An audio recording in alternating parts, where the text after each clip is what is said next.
Okay, so get ready for this one. We're going international. We're diving into declassified Spanish Air Force UFO files.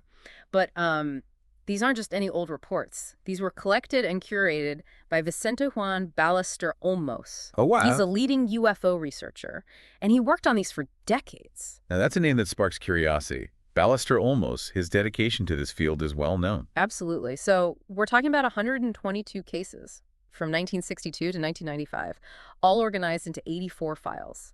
And these files were kept secret for 30 years before being declassified. Can you imagine the stories they hold? 30 years, that's a long time. 3 decades of documented observations.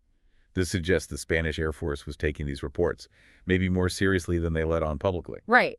And here's where it gets even more interesting. These files only cover cases reported directly to the Air Force. Ballester Olmos actually has a catalog of over 200 additional cases, many from military personnel. So that means there were even more unexplained encounters happening than what was officially documented. What do you make of that? That's a crucial point.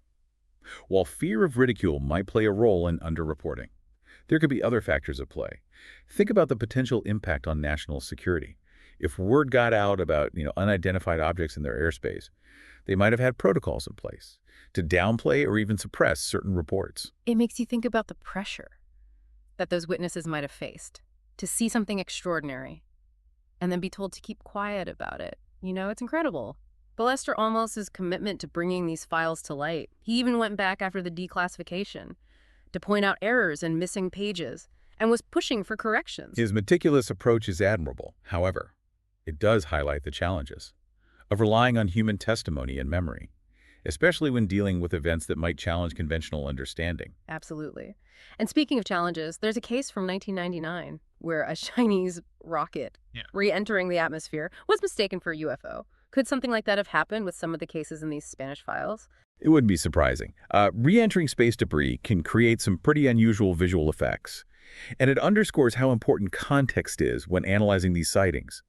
Experts use things like trajectory, speed, and radar signatures to differentiate between space junk and potential UFOs. So it's not as simple as just looking up and saying, that's UFO. Precisely. Even with all the technology we have today, there are still cases that defy explanation. And that's what keeps the field so compelling. And here's another layer of intrigue. The online files aren't even in chronological order. Some are missing pages. There are errors. Ballester Olmos is working to get these fixed. But it makes you wonder why they were published this way in the first place. It's a reminder that even with access to declassified files, there's still a sense of mystery surrounding these events. We're left to piece together a puzzle with missing pieces. And who knows what those missing pieces might reveal. Exactly.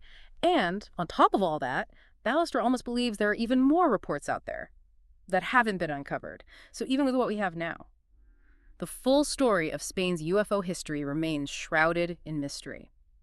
This begs the question, what could those missing reports possibly contain?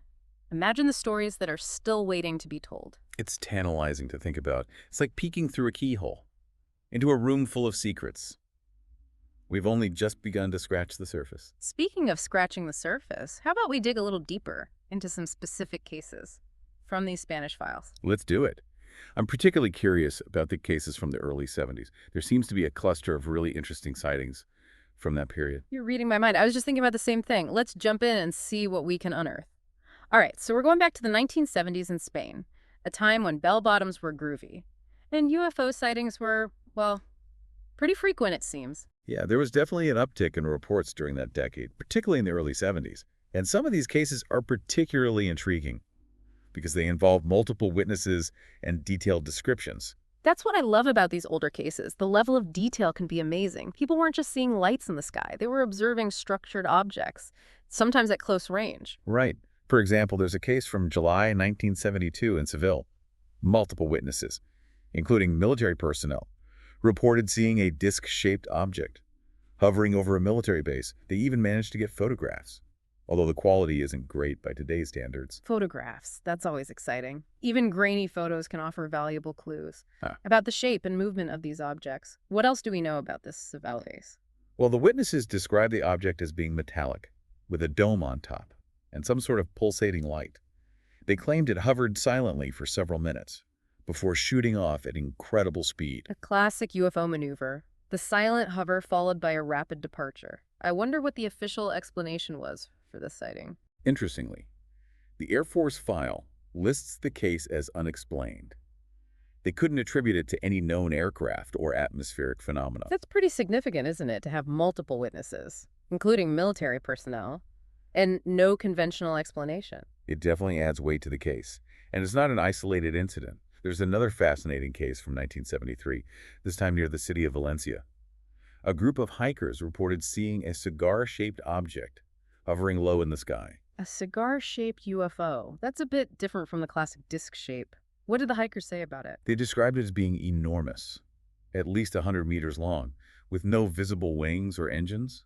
They said it made a low humming sound and emitted a strange bluish light. That sounds almost otherworldly. Did the Air Force investigate this sighting? They did. And once again, they couldn't come up with a conclusive explanation. The file simply states that the object remains unidentified. These cases are really intriguing, aren't they? They offer a glimpse into a time when people were experiencing these unexplained phenomena firsthand, without the immediate skepticism and digital debunking we often see today. That's a great point. Back then, there was a sense of wonder and even a bit of fear surrounding these sightings. It was a time before the internet, before everyone had a camera in their pockets. So when people reported seeing something unusual in the sky, their accounts carried a certain weight. And their descriptions were often vivid and detailed, almost poetic at times. It's like they were trying to grasp at something beyond their comprehension, to put words to an experience that defied their understanding of the world. Exactly. There's a certain rawness and authenticity to those early UFO reports that you don't always find in modern accounts. Speaking of authenticity, I think it's worth reminding our listeners that they can actually explore these declassified files themselves. We've included a link to the Ministry of Defense website in the show notes.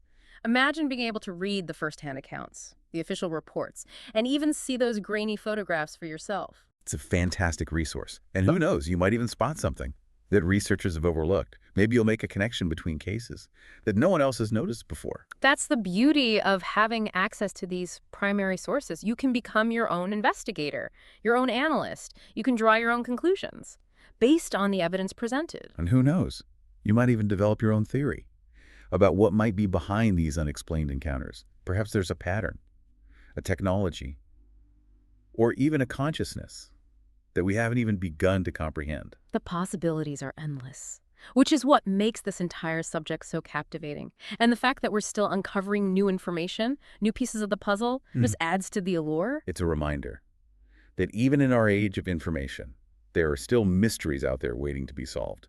And who knows, maybe the answers lie buried within these Spanish UFO files. I think we need to delve into one more specific case before we move on. There's one from 1975 that really caught my eye. It involves a landing. Oh, a landing case. Those are always particularly interesting because they often involve physical traces or interactions. Tell me more.